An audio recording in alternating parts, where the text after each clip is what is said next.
नमस्कार, मैं हूं पवन त्यागी। राहुल गांधी जो कर्नाटक में जनता से वादा कर रहे थे जब चुनाव की सभाओं में कि हमारी सरकार यदि आएगी तो हर महिला बस में यात्रा फ्री करेगी, हर घर को 200 यूनिट बिजली फ्री दे जाएगी, और तो और उन्होंने कहा कि हर महिला को जो घर की मुखिया है उसको 2000 रुपये महीने सब महिलाओं को मिलेंगे, और जितने भी कर्नाटक में ग्रेजुएट्स हैं उनको हर महीने 3000 रुपये दिए जाएंगे, डिप्लोमा होल्डर को 2000 रुपये दिए जाएंगे, 10 किलो सबको चावल मिलेगा। ये सब जो उन्होंने घोषणाएं की, हालांकि इसके पहले राजस्थान के अंदर भी 10 तक गिनती राहुल गांधी गिनवा रहे थे किसानों के मुद्दे पर, और कह रहे थे 1 2 3 1 2 3, और जिस दिन 10 दिन पूरे होंगे राजस्थान के किसानों का हम लोन माफ कर देंगे। सरकार बने हुए लगभग अब 5 साल पूरे होने को जा रहे हैं, लेकिन राजस्थान में आज भी किसान इस बात की शिकायत कर रहे हैं कि साहब हमारा तो लोन माफ हुआ ही नहीं। भारतीय जनता पार्टी के नेताओं ने कर्नाटक के चुनाव में कर्नाटक की जनता को कांग्रेस के बारे में यह बताया कि भैया जिस पर आप यकीन कर रहे हैं उसको देश भले ही पप्पू बोले, लेकिन वो पप्पू लोगों को बनाते हैं। मैं कितनी बार कहता हूं कि वो राहुल गांधी को हल्के में लोग लेते हैं, वो केवल मूर्ख बनाकर लोगों को किस तरह से अपना काम निकाल लेते हैं उसका जीता जागता उदाहरण है कि राजस्थान में उन्होंने वादे पूरे नहीं किए, लेकिन उस नैरेटिव को बिल्ड करने में भारतीय जनता पार्टी फेल हो गई। कर्नाटक में यदि भारतीय जनता पार्टी ऐसे जो किसान हैं जिनके बिल माफ नहीं हुए, राजस्थान में वो किसान जिंदा है, और उनके इंटरव्यू कराते, बड़े बड़ी टीवी चैनलों को ले जाकर के दिखाते, ये हैं भाई किसान जिनके बिल माफ नहीं हुए, तो राहुल गांधी जो कर्नाटक में वादा कर रहे थे शायद इसकी पोल खुलती। लेकिन भारतीय जनता पार्टी चूक गई, और ना उन्होंने सिलेंडर सस्ता किया, ना फ्री के कोई वादे किए। उनको लगा ये तो राहुल गांधी है, ये तो पप्पू है, और उसको पप्पू पप्पू करके मजाक बना गए। पप्पू ने ही भारतीय जनता पार्टी और जनता का पप्पू बना दिया। कर्नाटक में सरकार बन गई। अब सरकार बन गई तो ये वादा कर रहे थे कि जैसे ही सरकार बनेगी पहली कैबिनेट की मीटिंग में हम इन 5 गारंटियों को लागू करेंगे। अभी कैबिनेट की मीटिंग है और ये कह रहे हैं साहब हम तो लागू कर रहे हैं, लेकिन कोई कह रहे हैं जुलाई से, कभी कह रहे हैं अगस्त से, कभी कह रहे हैं सितंबर से। ये तो एक बात रही, लेकिन सबसे बड़ी बात यह है कि जो मल्लिकार्जुन खड़गे कांग्रेस के राष्ट्रीय अध्यक्ष हैं, उनके जो बेटे हैं वो प्रियांक खड़गे, उनका बयान आ गया मीडिया में। उन्होंने कहा कि ये जो 5 घोषणाएं हमने की है, पहली कैबिनेट की मीटिंग में हम इसको मंजूरी देंगे, लेकिन टर्म एंड कंडीशन लागू होंगी। उन्होंने कहा कि जो ये योजना है इस पर बहुत मोटा पैसा खर्च होगा, और टर्म एंड कंडीशन के साथ भी 50,000 करोड़ रुपए खर्च होने हैं। अब ऐसा उन्होंने क्यों कहा, उसके पीछे की क्रोनोलॉजी ये है कि आप देखिए कांग्रेस का इतिहास क्या है। राजीव गांधी खुद कहते थे कि जब हमारी सरकार है हम 1 रुपया केंद्र से भेजते हैं तो नीचे जनता तक जाते जाते वो 15 पैसे पहुंचता है। इसका मतलब आप समझते हैं, राजीव गांधी खुद ये बता रहे थे कि कांग्रेसी जो है 85% तो कमीशन में खा जाते हैं। अब 50,000 करोड़ रुपए का वार्षिक अनुमान इन्होंने लगाया, साथ में ये भी कह दिया भाई सबको नहीं देंगे। किस किस को देंगे, तो बड़ा अजीब और गरीब फॉर्मूला तय किया है। इन्होंने कहा जो हमने महिलाओं के लिए कहा था कि हर महिला को, घर की मुखिया को 2000 रुपए मिलेंगे, इसमें भी सास बहू आपस में लड़ रही है, क्योंकि घर की मुखिया हुई सासू, लेकिन बहू कहती है कि अगर 4 बेटे एक घर में हैं उस घर की मुखिया तो मैं हूं। 4 बहुएं कह रही हैं हम तो अलग होंगे, 2-2 हजार रुपए हमें हर महीने आएगा, सासू जी को क्यों मिले, हम अपने घर की मुखिया हम हो जाएंगी अगर हम अलग हो जाएंगे। अलगाववाद हो रहा है।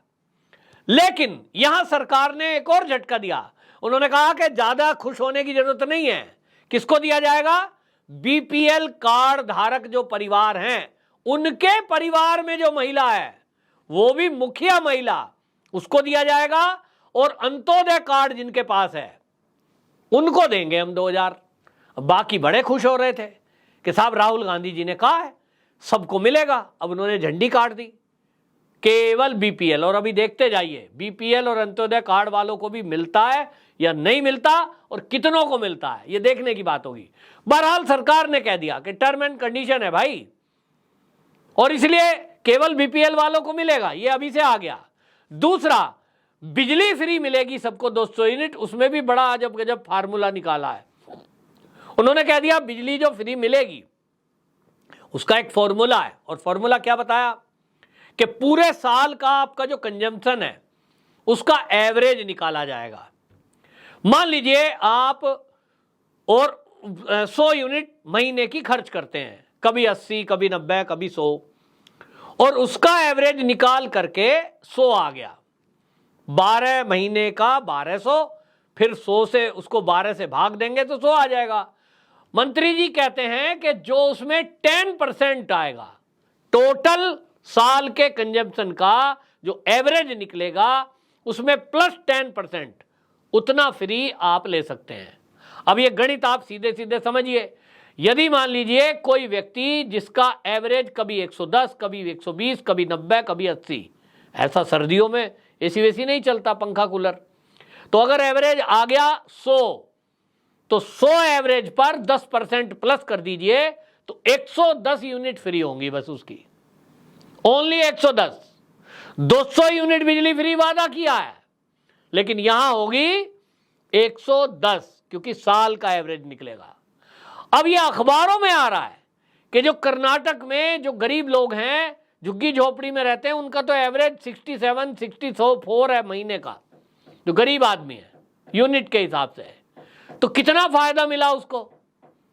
उसको फायदा मिलेगा वही भाई 67-68 यूनिट का आप लगा लीजिए, लेकिन जिनका एवरेज ज्यादा है उनको नहीं मिलेगा। अब ये एक फॉर्मूला निकाल के दे दिया है। इसी तरह ग्रेजुएट और डिप्लोमा होल्डर जो इंतजार में थे कि उनके खाते में पैसा आने लगेगा सरकार बनने के बाद ही, उनको भी झटका दे दिया।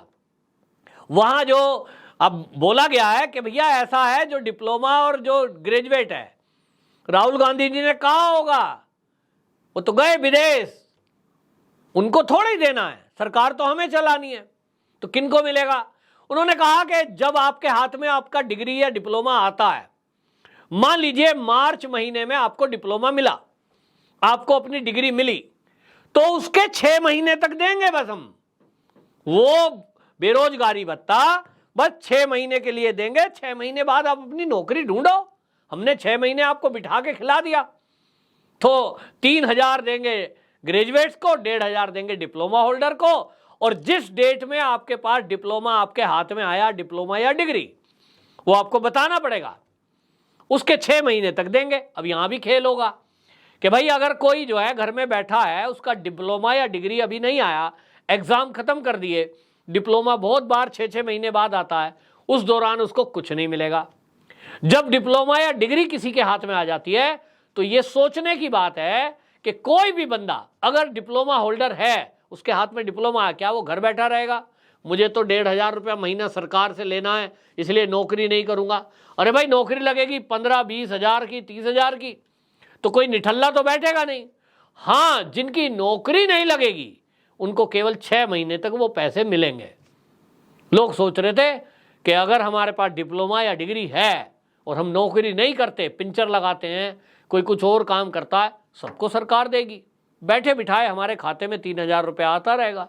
ग्रेजुएट बड़े खुश हो रहे थे, सब ग्रेजुएट ने बढ़ चढ़ के कांग्रेस को वोट किया है, नहीं तो वहां बीजेपी की सरकार आती। लेकिन ये फ्री के चक्कर में जनता ने कांग्रेस की सरकार बना दी, और अब कांग्रेस अपना कोई वादा करता पूरा दिखती नहीं है। बिजली वालों को पकड़ पकड़ के जनता पीट रही है, कह रही है साहब सरकार ने वादा किया था 200 यूनिट फ्री, तो हमारा तो 200 से कम ही है, ये बिल कैसे ले आया, कैसे रीडिंग लेगा? महिलाएं बस यात्रा फ्री की बात कर रही हैं, वो भी इंतजार कर रहे हैं, बस वालों को कोई ऐसा आदेश मिला नहीं है। महिलाएं कहती है हम तो टिकट नहीं लेंगे, क्योंकि सरकार ने कहा था सरकार बनने के बाद बस यात्रा फ्री, वहां बस में महिलाओं को टिकट भी लेना पड़ रहा है। कुल मिलाकर के कर्नाटक में नाटक हो गया, और उस नाटक में कांग्रेस ने सरकार बना ली। लेकिन अब देखना होगा कि राजस्थान में फिर से चुनाव है, मध्य प्रदेश में भी चुनाव है, और वहां 2 पार्टी भारतीय जनता पार्टी के सामने ऐसी उतरने जा रही है मैदान में, एक अरविंद केजरीवाल जी और एक कांग्रेस। अगर ये दोनों मिल गए तो फिर से फ्री वाला चलेगा। लेकिन मैं फिर से एक बात कहना चाहूंगा कि नैरेटिव बिल्ड करने में मास्टरी हासिल की हुई है अरविंद केजरीवाल जी ने और कांग्रेस ने, यानी राहुल गांधी ने, ये भारतीय जनता पार्टी वाले सबसे बड़ी पार्टी है और मैं तो कहूंगा सबसे अमीर पार्टी है, मतलब पैसे वाले अच्छे खासे लोग हैं इनके पास, माइंडेड लोग हैं, लेकिन नैरेटिव बिल्ड करने में ये फेल है।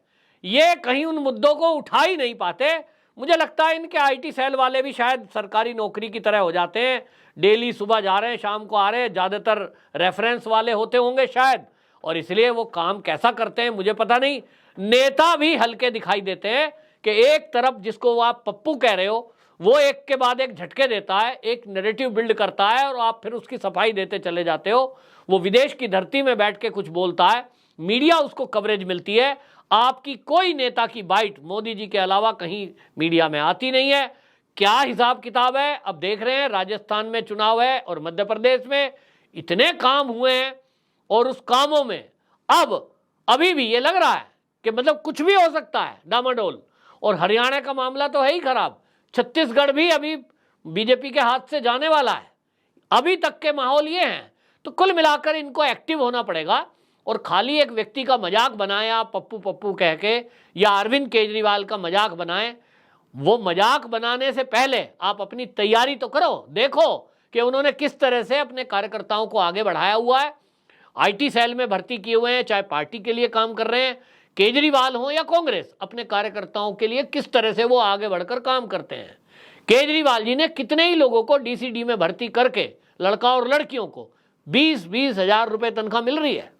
भारतीय जनता पार्टी की जिन राज्यों में सरकार है, क्या वहां भारतीय जनता पार्टी से जुड़े हुए कार्यकर्ता या संघ से जुड़े कार्यकर्ता, उनके बच्चे कार्यकर्ताओं के, क्या इस तरह से कोई जॉब पाए हुए हैं? परमानेंट ना सही, टेम्परेरी ही सही, आप उनको आर्थिक रूप से मदद करके मजबूत कर सकते थे।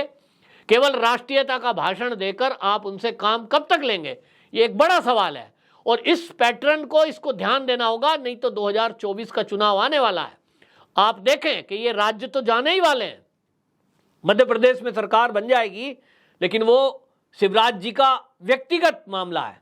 वहां जितनी मेहनत वो करते हैं, जो इंटैक्ट लोगों से करते हैं, जमीन से जुड़े हुए नेता हैं, उनके कारण आप जीत जाएंगे।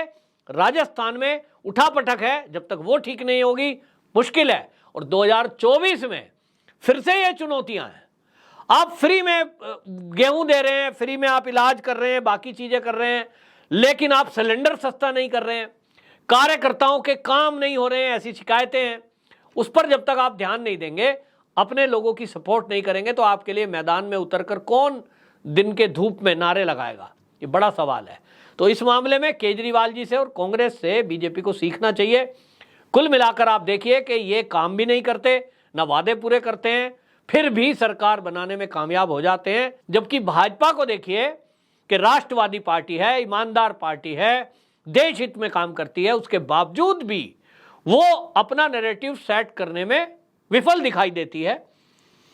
वो उतनी एग्रेसिव होकर काम नहीं करती है और उनके नेता जो टॉप लीडरशिप है, बस केवल वो जमीन पर काम करते दिखाई देते हैं, बाकी नीचे स्तर के लोग कहीं लाइट में भी नहीं है। उसका रीजन भी है कि वो ना तो मीडिया ना सोशल मीडिया इस पर है ही नहीं। कोई 1 रुपया खर्च करना नहीं चाहता कि जरा यहां एक्टिव हो जाएं। बस मोदी जी के नाम पर वोट ले लेंगे, कहीं योगी जी के नाम पर वोट ले लेंगे, कहीं शिवराज सिंह चौहान के नाम पर वोट ले लेंगे। ये तो मामला चलेगा नहीं, खुद से करना पड़ेगा। आत्मनिर्भर भारत की बात मोदी जी करते हैं, तो भाजपा के नेताओं को भी देखना होगा कि आत्मनिर्भर बनने की तरफ चलें। भारत तो आत्मनिर्भर बन ही जाएगा, नेता आत्मनिर्भर कर बनेंगे, ये देखने लायक बात होगी। वंदे मातरम।